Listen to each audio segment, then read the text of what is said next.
So for whoever just thought about the McDonald's bacon butty, don't. No one eats bacon butties.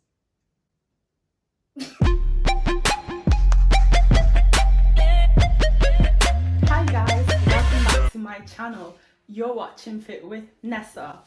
First of all, I want to thank everyone on the support and the messages I got from my first video. If you guys haven't watched it yet, make sure you go and watch it after this one. Our link is somewhere up here. So for today, I've got for you 7 tips on how to lose weight. So these tips have been helping me and have helped me throughout my journey, and they're so easy and doable, so you can start losing weight today. I am not normally one for strict diets because they obviously don't work, and I'm saying every strict diet doesn't work, well, at least for me. So you do not have to go on a water fast, or do you? Anyway, I am not a GP or a health professional, so make sure that anything I say, if it's not good for you, check with your doctor before you do it, because don't come and blame me. Alright, so let's get straight into the first tip. So tip number 1, to all the skeptics out there, I know you're gonna say you've already heard this, but trust me when I say it does work. So tip number 1 is drink a lot of water. When I say a lot of water, I mean like a lot of water. I normally drink 4 liters of water a day, so about 2 bottles of these are 2-liter bottles, and I drink 2 of these a day. Sometimes a little bit more, sometimes a little bit less, but make sure that it's at least more than 2 liters. I know it sounds crazy, but it does really work, and yes, you will go to the toilet a lot.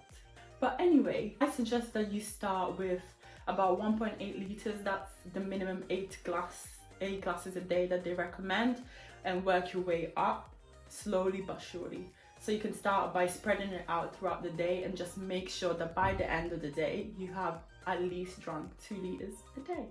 So guys, remember what I said. Tip number 1, hydrate. So tip number 2, incorporate healthy fats in your diet. So for whoever just jumped at the thought of getting McDonald's fries, don't, because that's not what I'm talking about. Calm down. You will come to find out that I have a healthy obsession with a certain fruit. So I like to add a lot of avocados in my meals, but you can also have extra virgin olive oil, you can have nuts, you can have salmon, or you can have olives. All of these in your meals will help you keep full for longer. I started incorporating healthy fats when I started keto diet, and I stuck to that because, as I said, it made me feel full and I wasn't eating as much. Tip number 3, exercise. So this wouldn't be a right list if exercise wasn't included. I say exercise, but you can do anything that gets your body moving. So you can take walks, you can watch YouTube videos online and follow them at home. I personally started out with swimming, so you don't need to be spending an hour running on the treadmill. I do not understand that, but if you love that, do you, boo. I also love weightlifting, and that's what I currently do. Even though now that we're at home and gyms are closed, I do a lot of strength yoga. I find it quite hard, but I do enjoy the challenges in the positions, and also some dance workouts on YouTube. Tip number 4, eat whole grain. So as much as possible, I try to stick to brown rice, brown pasta, brown bread because of the complex carbs. As an African woman, it's a bit hard because a lot of the African food contains a lot of starch, and it's not refined, and it's all refined carbs. But because of the complex carbs in these whole grain foods, it helps you with the nutrient content, so a lot of vitamins and a lot of fiber in them, which help you go to the loo. You know what I mean. Try as much as possible to stick to whole grain, and it also reduces bloating, so you will feel lighter straight away, or maybe in a few days. So tip number 5 is eliminate or limit your sugar intake. So I try, again, as much as possible to not add any extra sugars in my meals and try to have anything that has sugar in it, make sure that it's less sugar. We all have heard the sugar is bad, and it is actually bad, so don't go ham on it. Don't be having ice cream tubs unless they're like the 300-calorie ones. Another way in which I've reduced my sugar intake is by reducing the amount of sodas. So I don't really drink a lot of Coca-Cola, Sprite, or Fanta with no ice. Lime! Make sure that you try as much as possible to lessen your sugar intake. Tip number 6 is get good quality sleep. Again, I know all you skeptics out there saying, oh, but Nessa, that's not really helpful, it's very generic. What does it even mean?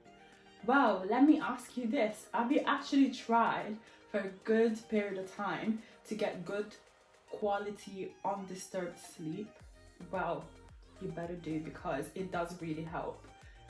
Normally they say try and get 8 hours sleep, but I'll say if you need longer, make sure that you get that. But at least 7 hours a day is recommended. Me personally, when I feel well rested, I tend to make better choices during the day. So I say to myself, am I gonna have the slice of chocolate cake to make me more energetic, or am I gonna have the good simple banana? When you're sleeping, your body repairs and restores itself. So the longer you sleep and the better quality it is, the better you feel and your body restores. Last but not least, tip number 7, intermittent fasting. So I've been doing intermittent fasting since the beginning of this year, and I've seen a lot of changes. I think I've lost a lot of weight from that. I've not really weighed myself the last couple of months, so I don't really know. But I can tell in my body and the way my face looks that it's working. Intermittent fasting, I'm going to do a separate video on that, so make sure you leave a comment below and like this video so I know that you guys want to watch that. What I do is 16/8 fasting, so that means I fast for 16 hours a day and I eat in an 8-hour window. They say you can eat whatever you want, but then again I stick to healthier things, so like I mentioned before, whole grain carbs and a lot of healthy fats and proteins. The good thing about intermittent fasting is that you start to realize that you don't eat as much anymore. So like, even if you tried, you might think in your head, you know, you want to eat that whole pizza, but then you end up just eating 2 slices of pizza, which is good. So that means that your stomach is shrinking, and it actually helps with bloating as well. So intermittent fasting, tip number 7. I hope you guys found this video useful. Please don't forget to comment, like, share and subscribe. Make sure that you also click the notification bell down below so that you're notified anytime I post a new video. Leave comments below letting me know what kind of videos you'd like to see next, or what you would like me to talk about. Thank you all for your support. Bye. Jazz hands.